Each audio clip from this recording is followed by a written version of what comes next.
Late August 1944, Northern France. Dwight Eisenhower steps out of his staff car and into a smell that stops him mid-stride. The Supreme Allied Commander has visited field hospitals. He has walked the beaches of Normandy on the morning after D-Day. But nothing in this war has prepared him for what lies in the rolling countryside south of Falaise. The road ahead is gone, not destroyed, buried, under tanks, under horses, under wagons, half-tracks, staff cars, ambulances, and artillery pieces, all twisted into a single unbroken carpet of blackened steel, and between every wreck, sometimes beneath them, lie the dead. German soldiers, thousands of them, in ditches, in fields, hanging from the hatches of burned-out panthers, face down in the shallow waters of the river Dives. Eisenhower will later write that he encountered scenes that could be described only by Dante. It was literally possible to walk for hundreds of yards at a time, stepping on nothing but dead and decaying flesh. This was the Falaise Pocket, the greatest single battlefield catastrophe inflicted on the German army in Western Europe, and the forces that sealed it shut, the ones who drove the final stake through the heart of the Wehrmacht in Normandy, were Canadian.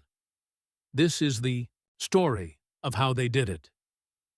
2 months before Eisenhower walked through that graveyard of an army, the war in Normandy was stuck. By late July 1944, the Allied invasion force that had stormed the beaches on June 6th held a lodgment barely 50 miles deep. The bocage country, dense hedgerows, sunken lanes, stone-walled farms, had turned every field into a fortress. American forces to the west were bleeding for yards. British and Canadian forces around Caen had fought 4 major operations just to take a city that Montgomery had expected to capture on D-Day itself. The Germans had concentrated the bulk of their panzer divisions against the British and Canadian sector precisely because they understood what the Allies intended.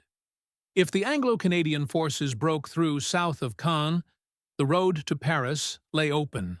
So the best armor in the Wehrmacht, the 1st SS Panzer, the 12th SS Hitlerjugend, the 21st Panzer, the Panzerlehr, sat in the fields south of Caen like a wall of steel, daring anyone to come through. And the man tasked with breaking that wall was a 41-year-old Canadian who had never commanded a corps in battle before. Lieutenant General Guy Simonds was widely regarded, even by his British superiors, as the finest tactical mind Canada had produced. Montgomery himself had singled him out. Reserved, precise, and brutally demanding of the men under him, Simonds had spent the Italian campaign studying German defensive doctrine and developing ideas about how to overwhelm it.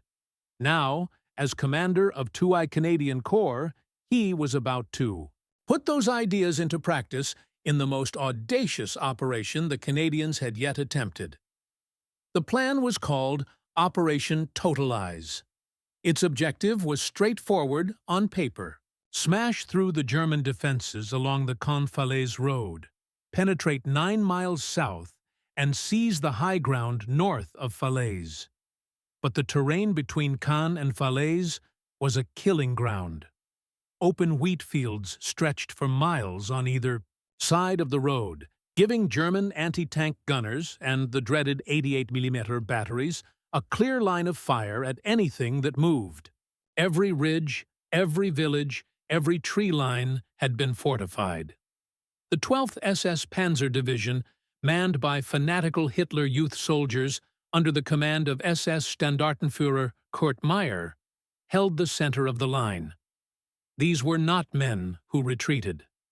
Simonds understood all of this, and his solution was breathtakingly original. He would attack at night, not a cautious probing action, not a limited advance, a full-scale armored assault in darkness, punching straight through the German front line before the defenders could see what was coming. But Simonds knew that tanks and infantry moving at night would lose direction, lose cohesion, lose each other. So he invented a system. Radio direction finders were fitted to lead vehicles. Artillery fired target marking shells along the axis of advance. Beaufort's 40mm anti-aircraft guns were positioned to fire streams of orange, tracer directly along the route, creating visible guide rails in the night sky. Searchlights bounced their beams off low clouds to create artificial moonlight over the battlefield. And then there was his greatest innovation of all. Simonds had recognized a fundamental problem. Infantry could not keep up with tanks on foot, and any soldier caught in the open during the advance would be shredded by machine gun fire.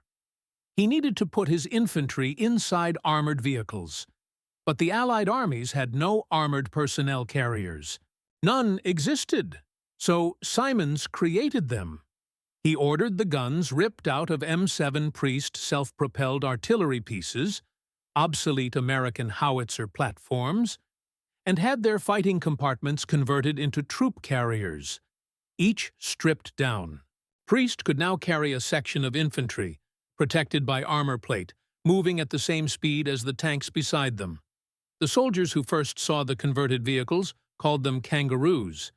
It was a name that stuck, and it marked the birth of the world's first true armored personnel carrier, conceived by a Canadian general, built by Canadian engineers, and fielded by Canadian troops before any other army in the world understood what they were looking at. The Germans had never encountered anything like it. At 23 Prider on the night of August 7, 1944, the sky over Normandy erupted. More than 1,000 RAF heavy bombers dropped their payloads on the flanks of the attack corridor, obliterating German positions in a wall of fire that lit the horizon for miles. The ground shook. Dust clouds rose hundreds of feet into the air. And before the last bombs had fallen, the columns began to move. Great formations of tanks and Kangaroos, headlights off, engines roaring in the darkness, rolled south in two massive columns straddling the Falaise road. Behind them, the artillery opened up.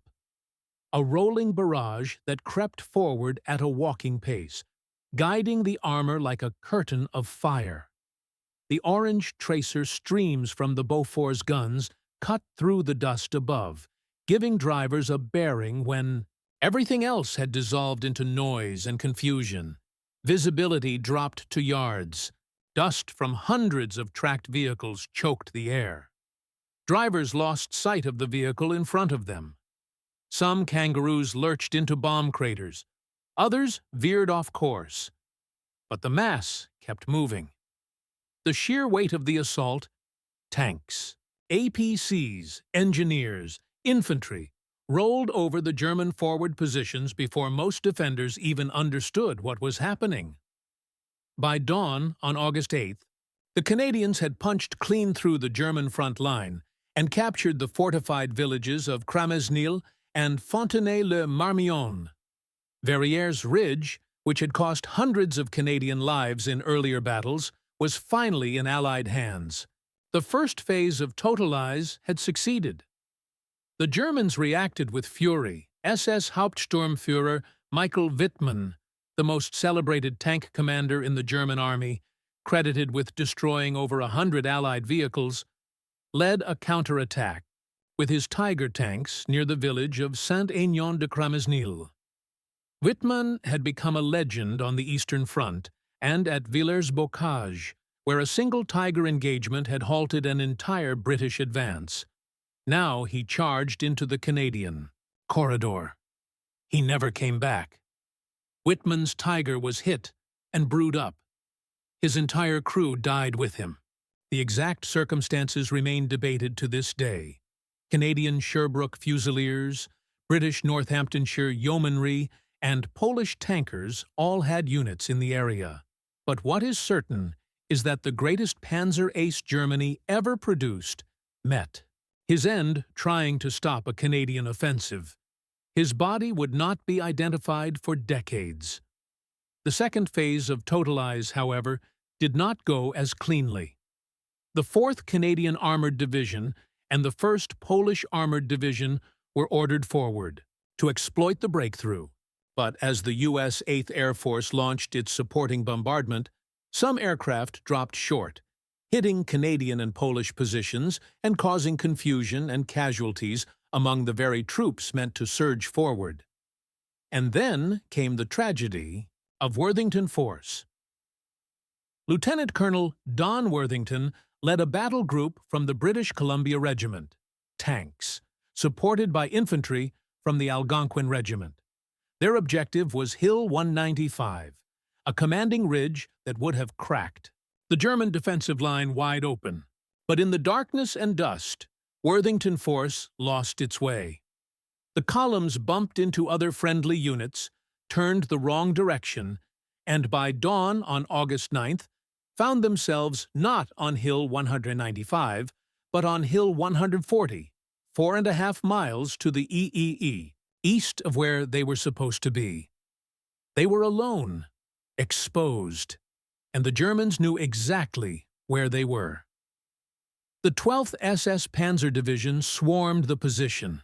For hours, Worthington's men fought a desperate defensive action on the wrong hill, believing reinforcements would arrive. They didn't. The confusion of the night attack meant that headquarters could not locate them. Radio calls went unanswered, or were misunderstood. By late afternoon, the British Columbia Regiment had been destroyed as a fighting force. Of the tanks that had set out, only 2 escaped. Lieutenant Colonel Worthington was killed. The Algonquin Regiment's infantry suffered grievously. It was one of the single worst disasters to befall a Canadian unit in the entire Normandy campaign. But Totalize, despite its cost, had achieved something irreversible. The Canadian advance had punched 9 miles into the German line. The fortified belt south of Caen was broken. The road to Falaise was now open, and the strategic picture was about to change so dramatically that German generals from Klug to Model would be left scrambling to comprehend what was happening to them. While Simonds was battering his way south, the Americans were moving. On August 1st, General George Patton's Third Army had broken out at Avranches on the western end of the front. Instead of pushing directly east, Patton swung south and then wheeled his forces eastward in a wide arc, racing behind the German lines. By mid-August, American armored spearheads were approaching Argentan, south of Falaise. The strategic geometry was devastating.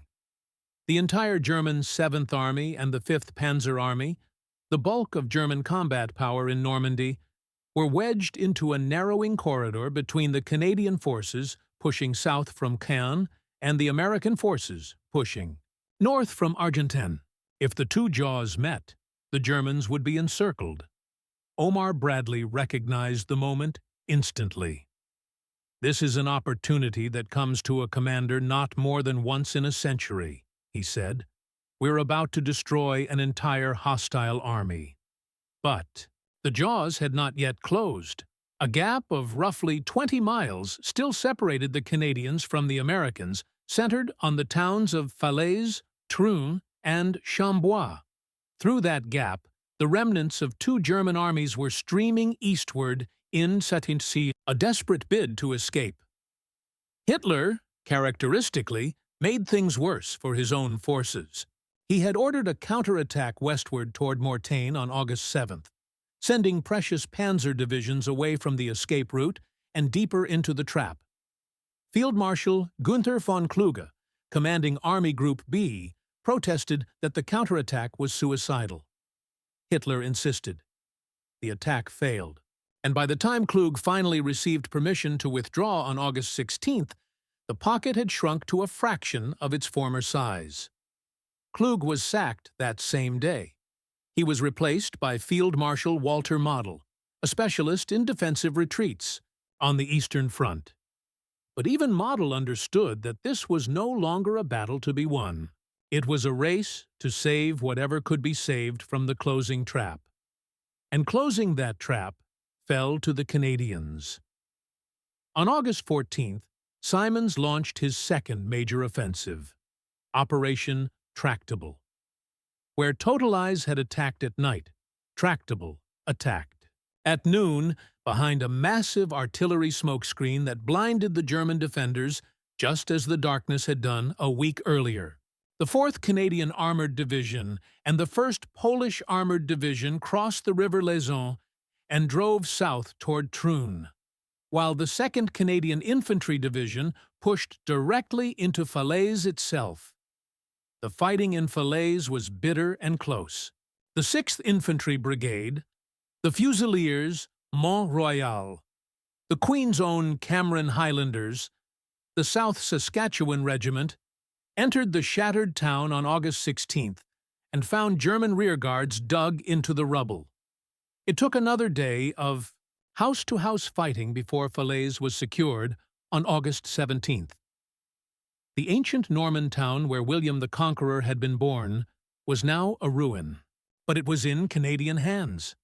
And with Falaise taken, the northern wall of the pocket was sealed. The only German escape route now ran through a narrow corridor between the villages of Troun, Saint-Lambert-sur-Dive, and Chambois. That corridor was about to become the most lethal stretch of road in the entire war. On August 18, 1944, a Canadian major named David Currie received orders that would define both his life and the battle. Currie was a mechanic's son from Moose Jaw, Saskatchewan. Before the war, he had worked as a welder and automotive repairman. He was not a professional soldier. He was not from a military family. He was a militia officer who had volunteered when the war began, and by August 1944 he commanded a small squadron of the South Alberta Regiment, part of the 4th Canadian Armored Division. His orders were simple in their language and terrifying. In their implication, take a mixed force of tanks, self-propelled anti-tank guns, and infantry, and seize the village of Saint-Lambert-sur-Dive. Hold it. Block the German escape route, no matter what comes through. Currie's force numbered roughly 130 men with a handful of Sherman tanks and some self-propelled guns. He had no supporting field artillery, no air cover on call. And the village he was ordered to take sat directly astride the main road that tens of thousands of retreating German soldiers were trying to use to escape the closing pocket. At last light, on August 18th, Currie went into the village alone, on foot, through German outpost lines, under mortar fire. He reconnoitered the enemy positions, located the disabled tanks of the force that had tried to enter before him, and personally extricated their crews before returning to his own lines. Next morning, he led the attack himself. Without any preliminary artillery bombardment, Currie's small force drove into Saint-Lambert and fought their way to a position halfway inside the village. Then they dug in, and the Germans came. For 36 hours, the battle did not stop. German tanks, infantry, half-tracks, and artillery poured through Saint-Lambert in wave after wave, trying to force the escape route open. Currie's men fought, them from buildings, from ditches, from behind wrecked vehicles. When a Tiger tank began hammering his position, Currie personally directed his command tank's fire onto it and knocked it out. When snipers infiltrated to within 50 yards of his headquarters, Currie grabbed a rifle and picked them off from his turret hatch, while his tank's main gun engaged targets at longer range.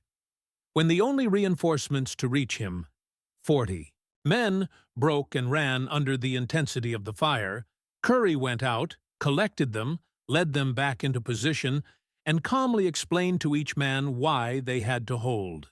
They held. One of his non-commissioned officers later said, "We knew at one stage that it was going to be a fight to a finish, but he was so cool about it, it was impossible for us to get excited. Every officer under Currie's command was killed or wounded during the action. He obtained 1 hour of sleep in 3 days. When the battle was finally over and his force was relieved, Major David Currie fell asleep on his feet and collapsed where he stood. His force of 130 men had killed 300 Germans, wounded 500, and taken 2,100 prisoners. They had destroyed 7 enemy tanks, 12 80mm guns, and 40 vehicles, and they had held the plug in the bottle through which the remnants of 2 German armies were trying to flee. For his actions at Saint-Lambert-sur-Dive, David Currie received the Victoria Cross, the highest military decoration in the British Commonwealth. It was the only Victoria Cross awarded to a Canadian for the entire Normandy campaign. A welder from Saskatchewan had held the door shut on the German army. While Currie fought his solitary battle at Saint-Lambert, the other arm of the Canadian encirclement was reaching for the final objective.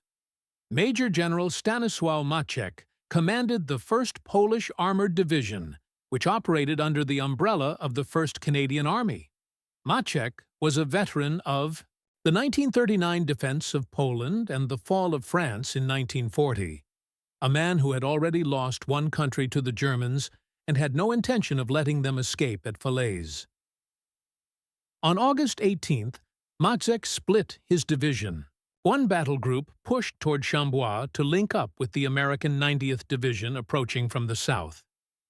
The other battle group, the stronger one, drove for the high ground northeast of the pocket, a ridge called Mont Ormel, marked Slande on Allied maps as Hill 262. The Poles nicknamed it Makzuga, the mace, because its shape on the map resembled the ceremonial Polish weapon. But there was nothing ceremonial about what was about to happen on it. On the night of August 19th, 2 Polish battle groups established themselves on the northern peak of Hill 262. From that height, they could see everything, the entire valley, of the river Dives, the roads running through Chambois and Troon, the mass of German vehicles and troops streaming eastward in a desperate river of steel and flesh. The Poles began firing into the columns below. Artillery, tank guns, machine guns, every weapon they had. The effect was catastrophic. German convoys were shredded on the roads. Vehicles piled into each other. Horses stampeded. Columns broke apart under the fire from the ridge above. But the Germans understood exactly what Hill 262 meant. If the Poles held it, the pocket was sealed. If they lost it, a corridor might still be forced open. So they attacked. Not once, not twice. Continuously. From the inside of the pocket, trapped German units, including elements of the 2nd SS Panzer Division and the 9th SS Panzer Division, threw themselves at the ridge in desperate breakout attempts. From the outside, other German units tried to force a corridor through to the men trapped within. The Poles were caught between 2 fires, attacked from every direction simultaneously. By the evening of August 20th, the situation on Hill 262 had become critical. Ammunition was running out. Casualties were mounting. The Poles were isolated. Canadian forces trying to break through to them had been blocked by the remnants of the 9th SS Panzer and the 3rd Parachute Division, who fought with suicidal determination to keep the escape route open. On the ridge, wounded Polish Battle Group Commander Lieutenant Colonel Alexander Stefanovich gathered his remaining officers. His men had 110 soldiers still standing. 50 rounds per rifle. 5 rounds per tank. His words have echoed through military history ever since. Gentlemen, everything is lost. I do not believe the Canadians will come to help us. We have only 110 men left, with 50 rounds per gun and 5 rounds per tank. Fight to the end. To surrender to the SS is senseless. You know it well. Gentlemen, good luck. Tonight we will die for Poland and civilization. We will fight to the last platoon, to the last tank, to the last man. They held. Through the night, the Poles fought with bayonets when the ammunition ran dry. Podhale mountain riflemen, Highland troops, repelled a pre-dawn assault with fixed bayonets alone. Polish Sherman tanks fired their Hull machine guns in one direction and their turret guns in the other as Germans swarmed from every angle. Forward observation officers called down Canadian artillery on their own positions, directing over 7,000 shells into the area around the ridge. It was the artillery that kept them alive. The Padre was killed tending the wounded. The aid station was overrun, and still they held. At noon on August 21st, the Canadian Grenadier Guards appeared below the ridge. They had fought for over 5 hours to cover the last few miles, destroying 2 Panther tanks, a Panzer IV, and 2 self-propelled guns along the way. A Polish forward patrol stumbled into the Canadian vanguard near point 239. An hour later, the Grenadier Guards crested the ridge. The Poles had held for 3 days. Their casualties were staggering. Estimates range from 351 to over 1,400 killed, wounded, and missing, depending on the source. They had lost tanks, carriers, and guns, but they had not lost the ridge, and in holding it, they had corked the bottle. Canadian engineers later erected a simple sign on the summit of point 262 north. It read, "A Polish battlefield." General Mazek's guiding principle for his men had been, "The Polish soldier fights for the freedom of other nations, but only dies for Poland." At Falaise, his soldiers died for both. By the evening of August 21st, the pocket was sealed. The 4th Canadian Armoured Division had linked with the Poles at Coudehard. The 2nd and 3rd Canadian Infantry Divisions had secured Saint-Lambert and the passage to Chambois. Currie's force had held the road. The Americans had closed in from the south. There was no gap left. Inside the pocket, the German 7th Army had ceased to exist as a coherent fighting force. The destruction was beyond description. For miles in every direction, the roads and fields between Troon and Chambois were choked with the wreckage of an army. Burned-out tanks, Panthers, Panzer IVs, Tigers, sat in grotesque clusters where entire columns had been caught by air, attacks, and artillery. Overturned half-tracks lay in ditches. Horse-drawn wagons, still loaded with ammunition, smoldered next to the carcasses of the animals that had pulled them. 88mm guns, the weapon the Allies feared most, stood abandoned with their crews dead around them. The stench carried for miles. The summer heat accelerated the decay of thousands of bodies. Allied authorities declared the area an unhealthy zone and cordoned it off. The task of removing the dead would not be completed until November. The numbers told the story with cold precision. Between 10 and 15,000 German soldiers had been killed in the pocket. 40 to 50,000 had been captured. Over 340 tanks and assault guns were destroyed or abandoned. Nearly 2,500 vehicles of all types littered the landscape. 252 artillery pieces stood silent in the fields. An estimated 20 to 50,000 Germans did manage to escape before the pocket was fully closed. But most of them fled without their heavy equipment, their vehicles, or their unit cohesion. They crossed the Seine as fugitives, not soldiers. The German army in Normandy was finished. The reverberations were felt immediately at the highest levels of the German command. Field Marshal von Kluge, sacked and replaced by Model just days before. The pocket closed, was ordered back to Berlin. He never arrived. On the road east of Paris, knowing that Hitler suspected him of involvement in the July 20th assassination plot, Klug swallowed a cyanide capsule and died. In his final letter, he urged Hitler to end the war. Hitler ignored him.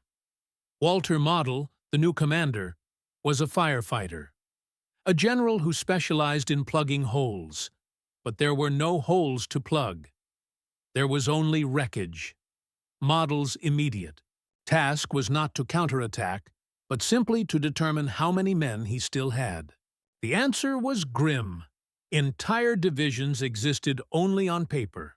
The Panzer Lehr Division, which had arrived in Normandy with over 100 tanks, escaped the pocket with virtually none. The 12th SS Hitlerjugend, which had bled the Canadians at Caen for weeks, was a ghost of itself. Kurt Meyer, the 12th SS's commander, the man who had lit a cigar and stood in the middle of a road to rally his retreating troops through sheer force of personality, was captured by Belgian partisans on September 6th. He would later be tried by a Canadian military court for the murder of Canadian prisoners of war, a crime his division had committed in the days after D-Day. He was convicted and sentenced to death, later commuted to life imprisonment. For the Canadians, Falaise was the defining battle. Not because it was flawless. It was not. Worthington Force had been lost. Operations had been delayed. The gap had arguably been left open too long. Critics then and since have pointed to missed opportunities, to moments when faster movement might have trapped even more of the German force. But what the Canadians accomplished was extraordinary by any measure. A corps that had been fighting continuously since June, taking severe casualties in some of the hardest fighting of the entire Normandy campaign, had conceived and executed two of the most innovative offensive operations of the war. Guy Simonds had invented an entirely new way of fighting: armored night attacks with purpose-built infantry carriers that foreshadowed the mechanized warfare doctrines of the next half-century. David Currie, a militia officer with a welder's background, had held a critical crossroads against impossible odds and earned his nation's only Victoria Cross of the campaign. And the Polish division fighting under the Canadian flag had performed one of the most remarkable defensive stands of the entire war. The 1st Canadian Army had been given the hardest assignment in Normandy: close the trap. And they closed it. In the weeks that followed, the consequences cascaded. Paris was liberated on August 25th, 4 days after the pocket was sealed. The German retreat became a rout. Allied forces raced across France, through Belgium, toward the German border. The war that had seemed locked in a bloody stalemate just weeks before was suddenly moving at a pace that surprised even the most optimistic planners. None of it would have been possible without Falaise. The destruction of the German 7th Army in the pocket removed the last organized barrier between the Normandy beachhead and the heart of France. Every division shattered in the pocket was a division that would not defend the Seine, would not hold Paris, would not slow the Allied advance toward the Rhine. The panzer reserves that had held Caen for 2 months were gone. The infantry divisions that had manned the bocage were gone. The logistical infrastructure that had sustained the German defense, the ammunition dumps, the repair depots, the fuel stores, was captured or destroyed. Military historian Gregor Dallas wrote simply, "The Poles had closed the Falaise Pocket. The Poles had opened the gate to Paris." He was right. But it was the Canadians who had planned the operation, driven the northern jaw, invented the weapons, commanded the forces, and held the ground. The 1st Canadian Army, fighting alongside their Polish comrades who served under the Canadian banner, had delivered the killing blow to the German army in France. Eisenhower understood this when he walked through the aftermath. Bradley understood it when he called the opportunity once in a century. Montgomery, who had done as much as anyone to delay the encirclement, understood it in the results. The Falaise Pocket was not just a victory. It was the end of one war. And the beginning of another, the war of pursuit, of liberation, of the final drive to Berlin. And it was Canada that turned the key. The fields around Chambois and Troon are quiet now. The Norman hedgerows have grown back. The farms have been rebuilt. The roads are paved and smooth, carrying tourists and tractors instead of tanks. On the summit of Mont Ormel, a memorial museum stands where the Poles fought their three-day battle. Inside, the artifacts are small. A helmet, a map case, a set of field glasses. Outside, the view is the same one that Maxek's men saw when they looked down into the valley and understood that they held the fate of an army in their hands. In Saint-Lambert-sur-Dive, a plaque marks the crossroads where David Currie fought for 36 hours without sleep, without reinforcement, without the possibility of retreat, where a welder from the Canadian prairies stood in his turret with a rifle and refused to let an army pass. In Canadian military cemeteries across Normandy, at Bretteville-sur-Lez, at Saintot, at Bagny-sur-Mer, the white headstones stand in rows so precise they seem to stretch to the horizon. Each one marks a young man who crossed an ocean to fight in a country he had never seen, for people he would never meet. They came from Saskatchewan and Ontario, from Quebec and British Columbia, from small towns and city blocks and farming communities where the war had seemed impossibly far away. They were not professional soldiers when they started. Many of them were not soldiers at all until the day they raised their hands and volunteered. But at Falaise, they fought like veterans. They innovated, like engineers. They held like iron. And when the German generals looked at their maps on the morning of August 21st, 1944, and understood at last that the pocket was sealed, that there was no way out, that the army they had commanded was dying in the fields of Normandy, they were not looking at an American force, or a British force, or a force they had expected to fear. They were looking at Canadians, and the Canadians had not blinked.